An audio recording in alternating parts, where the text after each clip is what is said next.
Good morning. It's Saturday, which means you get to be graced with my presence. This week we're talking about relationships, online, offline, things we've learned, advice that we think might be beneficial to everybody else out there. And I've watched the other videos on the channel this weekend. Some of them have been insightful, some of them have been delightful. They've all been wonderful, and I think that mine might be the meanest and harshest of the bunch because I think that when it comes to dating, people do a lot of unfair things, people do a lot of selfish things, and that is a behavior I think we all need to, look at ourselves and try to correct. Myself included, I'm not perfect, and nobody's perfect, which is kind of the point of this video. I hear a lot of guys in specific, and I know a lot of girls do this too, but guys approach me more than girls approach me as far as relationships goes. And I talk to a lot of guys who are just wallowing in self-pity, and they think, gosh, I would just be happy if I had a girlfriend. If I had a girlfriend, I'd be so happy. And I think that's extremely selfish. And I think that that kind of behavior needs to be stopped right now. Like, if you're the type of person who thinks, gosh, I would be so happy if I just had that special someone in my life, fuck you. You cannot rest your happiness on somebody else. You cannot put your happiness on the shoulders of somebody else. That's incredibly selfish. It's incredibly mean. And that person would have so much pressure on them. Like, if you're the type of person who believes that happiness comes from a relationship, you need to grow up right now. Like, seriously. That is the worst reason to get into a relationship ever. Relationships are not, oh, I'm gonna be so happy and we're gonna live happily ever after and she's gonna love me and she's gonna fix all my problems and make me a better person. No. Mm-mm. Doesn't work that way. And so, like I said, what I see most commonly are just a bunch of people who are lonely. And it's okay to be lonely. It's really okay to be lonely. We all get lonely. But I see a bunch of people who are lonely and they think that having that special someone in their life is going to, fulfill them, to fill that hole that's missing deep inside of them. And to that, I almost want to laugh. You cannot expect anybody else to respect you or to have, admiration or affection for you if you first don't feel those things for yourself. And when you're in that state of dragging everybody else into your self-pity, which a lot of people are in, that's not self-love and that's not affection.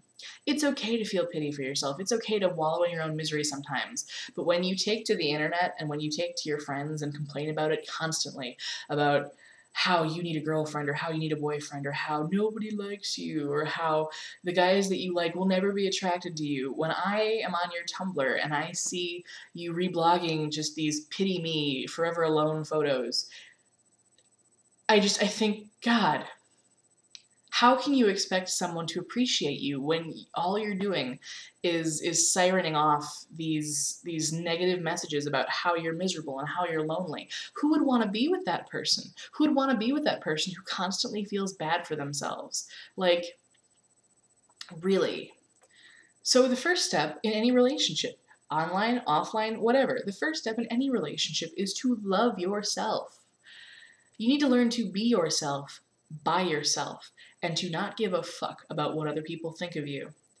It's only when you respect yourself and when you love yourself that you can invite somebody in and share yourself with them. Because if you don't, all you're going to be doing is sharing all of your negative baggage with them. That's it. And relationships aren't about sharing baggage. Sure, it's about helping people. It's about, having somebody there to help shoulder burdens with you. Yeah, that's part of it. But you can't bring them in and just dump all this baggage on them. It's not fair. It's selfish and it needs to be stopped. That type of behavior is the epitome of selfishness. And when people come to me for advice about their situations and etc., I will not hesitate to tell them if that's what they're doing. I will put them on the spot because it's not fair. It's not fair to the other person involved. It really isn't. Moving on. So now we've established that you need to have some sort of self-affection, self-appreciation before you can invite somebody else to share in your inner joy, to share with you, to share this relationship with you. Say we've gotten to that point. Say, you figure things out enough to the point where you feel like you can share the good points of yourself with someone, that you can be there for somebody and be in a relationship with somebody. Then you get to the point of actually meeting people. My experience is offline. I met people through friends, and that's just kind of how you do it. Online, I have never actually met somebody successfully off of a dating website like OkCupid or Match.com or anything like that. I've signed up and then put very little effort into it afterwards, just because I realized that I wasn't going to meet the people that I wanted to meet off of those sites. I have, however, met people off of video game forums, social forums, size acceptance forums. So I do have a little bit of experience in that particular area. My most recent boyfriend, I did meet off of a forum, and we were together for about a year. And I mean, it was a good relationship. It had its faults, like all of them do, but in any case, ended amicably. We're still friends, etc. But meeting people, I feel like sometimes when we try to meet people online, we put too much of ourselves out there. We shove ourselves in people's faces like a huge billboard, and we kind of shove our intentions down their throat. And I feel like we meet the wrong person for the wrong reason. The catalyst, 9 out of 10 times, for people talking to one another is based on physical attraction, and that's great. Like, you have to be attracted to somebody before you can be in a relationship with them, obviously. But sometimes I feel like we are physically attracted to somebody, and then nothing else matters. Whatever their likes and dislikes are, whatever their interests are, whatever their personality is like, we erase that and we invent our own personalities for them, and we kind of force them into this little box. And when they fail to live up to our expectations, we get upset. And it happens so often. So that's one of the downfalls to online dating. Whereas offline dating, you kind of get to see them behave in social settings. You get to observe them a little bit. Whereas online, you're really just talking, and so you can only go off of what they tell you, and then you fill in the gaps with everything else. Uh, One time, a guy messaged me wanting to date me. He lived in my state, and he's just like, "You're into Mystery Science Theater 3000. So am I. We should date." That's not really a reason to date. By that logic, there's dozens of other people that I should be dating too, you know? I love Mystery Science Theater, don't get me wrong, and if the guy that I'm dating loves it too, well, fuck, I'd be happy as a clam. But just because somebody likes something I like doesn't necessarily open the door to dating. Opens the door to friendship, definitely, but dating is something a little different. And, you wouldn't go into you wouldn't go to a concert and be like, "Oh, you like the Red Hot Chili Peppers? So do I. Let's start dating." You wouldn't go to, a movie and be like, "Oh, you like Mel Gibson? I like Mel Gibson too. We should start dating." It doesn't work that way. So you can't just take one random interest and be like, "Oh, you like Doctor Who? Well, fuck. I like Doctor Who too. Let's start dating." Similar interests kind of, it's not that they don't mean anything, they do. And I definitely like the people that I date to have similar interests as me, but you can't base the entire relationship off that. You have to have a personality that clicks. You have to have personalities that complement each other. So I feel like we force each other into these little boxes, and then relationships fail because you realize the other person is not what you thought they were. And you think to yourself, well, my goodness, they've changed. They haven't changed. You just didn't see them for who they were. You had rosy colored glasses on. And it happens so often, so often.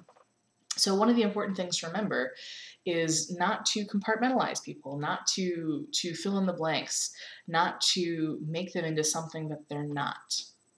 I'm saying the word not a lot. But anyways, moving on. Anyway, so it's not that hard. I mean, it's not that hard to be a decent human being when approaching other human beings. And one more thing, and this is specific to like size acceptance and to, like BBW dating websites, plus size dating websites, things like that.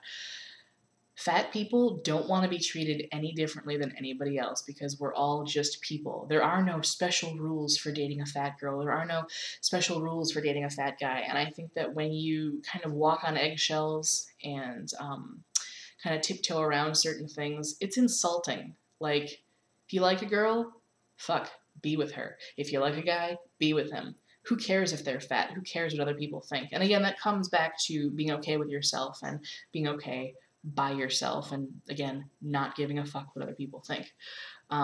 So there are no rules. I mean, outside of the typical, human being dating rules.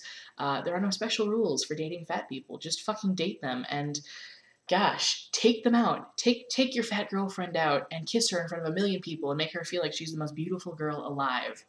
That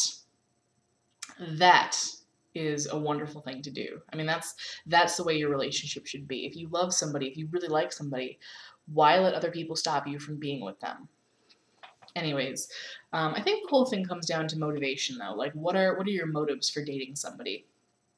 And if your sole motivation is to not be lonely or to not be unhappy or to fill some sort of void in you, that's kind of hollow, and it's selfish, and you're not ready for a relationship. I mean, there are tons of reasons to date somebody, but those reasons should be more focused around wanting to be with somebody, really enjoying somebody's company, wanting to take care of somebody, wanting to make sure that you appreciate them so much, you love them so much that you want to nab them up so nobody else can mistreat them, nobody else can misuse them, and so you can have them because you want them specifically, not because you want someone.